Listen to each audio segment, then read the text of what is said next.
Hello and welcome everyone to this new video on SQL Server. My name is Shivam and today in this video we are going to discuss a very important topic related to stored procedures in SQL Server. So let's first see what we are going to learn in this video. So in this whole video we are going to understand how we can create a stored procedure which can check an existence of a record in the table, and if the record already exists in the table then we will try to perform an update operation, and if the record doesn't exist in the table then we will perform an insert operation. Let's understand this whole situation with the help of an example.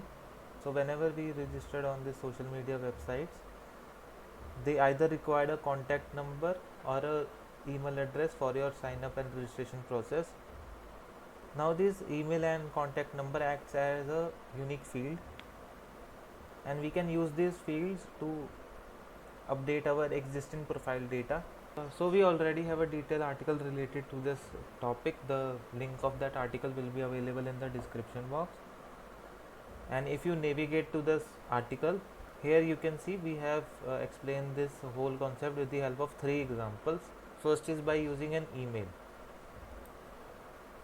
So in this example we have taken a simple table with 10 records. Next we will create a stored procedure which will basically use this email field to check an existence of a record, and if the record already exists then it will use the remaining fields to update that record, and if the record is not there in the table then it will insert the record as a new entry. So this is the whole example, but before moving to the example, let's understand the approach first, what approach that we are using. So in this approach, first we will create a stored procedure with some input parameters. Now these input parameters will be used in a if statement to check the existence of a record, and some of the input parameters will be used for update operation if the record already exists, and if the record doesn't exist in the table then we will use these input parameters to perform an insert operation and insert the record as a new entry in the table. Now let's execute the example. For this I am back to the website and I will copy this whole example.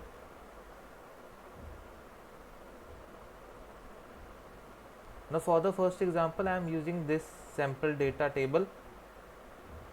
Now this sample data table have 10 records and it has 5 columns. First is the first name, second is the last name, third is an email field which we are going to use to check the existence of a record. So basically we are going to use this email field as a unique field. Next is the gender, and the last one is the country field. So let's have a new query and paste the example. So first we are going to use the create procedure command and specify the procedure name. Next we have defined 5 input parameters. So these input parameters are same as the field in the table which I have shown just before this. So in the body of this procedure, first we are using the if exist statement to check the existence of a record based upon the email field. Now here we are using the where clause to check the existence based upon the email field which we have given as an input parameter. And for the table we are using sample data table.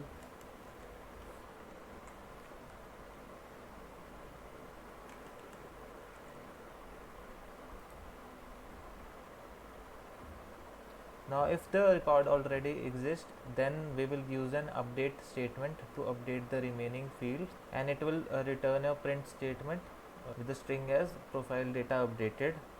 And if the record doesn't exist in the table then we are using the insert statement to insert data in the sample table. So I will change the table name from here to sample data, and then we will pass all the input parameters as the values, and it will return a string as new profile data inserted. So let's click on execute. So our procedure has been created successfully. Now let's try to execute this procedure. First I will specify the database name. Next I will use the execute query statement, and then I will specify the name of that procedure.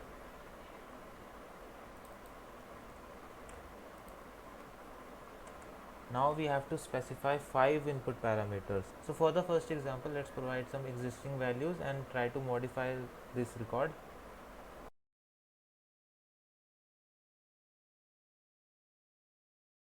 So this is the table. From here I will simply copy the first record.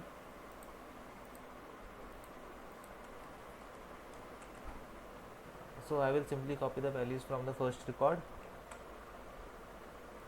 and then I will use them as a input parameters. Let's change the country value from United States to United Kingdom.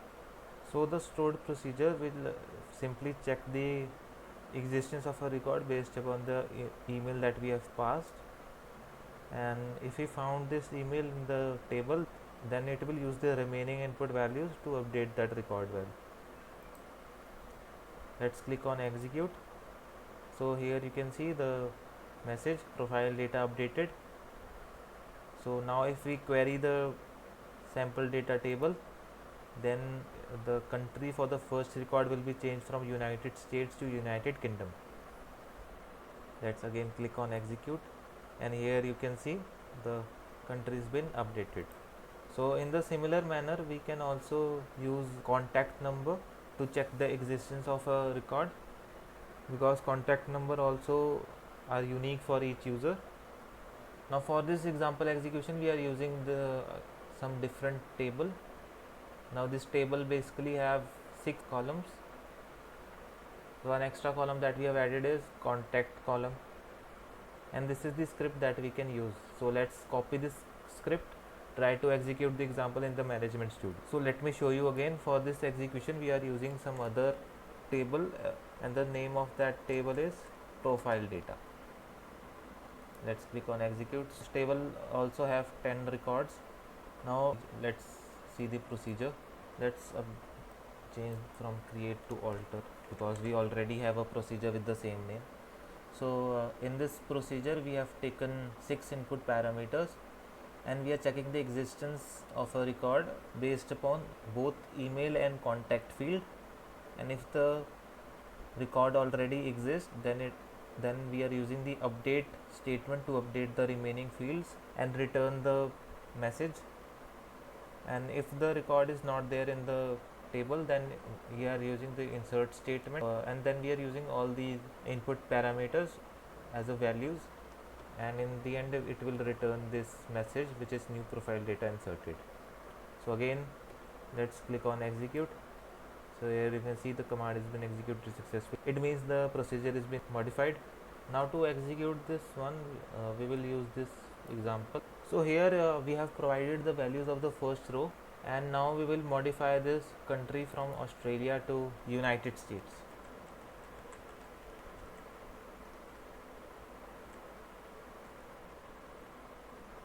So here you can see in the table, country for the first record is Australia. So we are using this stored procedure to modify this from Australia to United States. So let's click on execute. So again you can see the success message that is profile data updated. Now if we again query this table, you can see the country has been modified from Australia to United States for the first record, which is heading. Now let's move to the third example. So similar to this example, we can also use multiple fields to check the existence of a record. So for this example we have taken in a sample car inventory table. Now this table has basically 5 columns in it. First is the brand column, which represents the brand of that car. The second column is the model, which represents the model of that car. Third is the year of that car. Next is the unique number for that car, and in the end is the price. And in this example we will simply use all these 4 columns, which is brand, model, year, and this unique number, to update the price of the car. So again I will simply copy this whole example. Let's paste this code here. So in this example we are using 5 input parameters, and out of these 5 input parameters we are using the 4 input parameters to check the existence of a record. And if the record already exists in the table, then we will update the price and return the message which is car price updated. And if the record doesn't exist in the table, then it will insert the record using the given values and return the message new record inserted. So let's click on execute. So the command has been executed successfully, which means the procedure has been created. Let's click on new query, and for the execution here we have given a small example.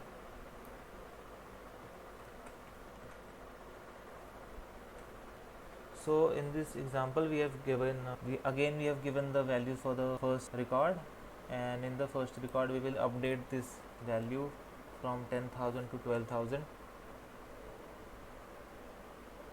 So let's click on execute. So you can see car price updated message. Now let's see this table.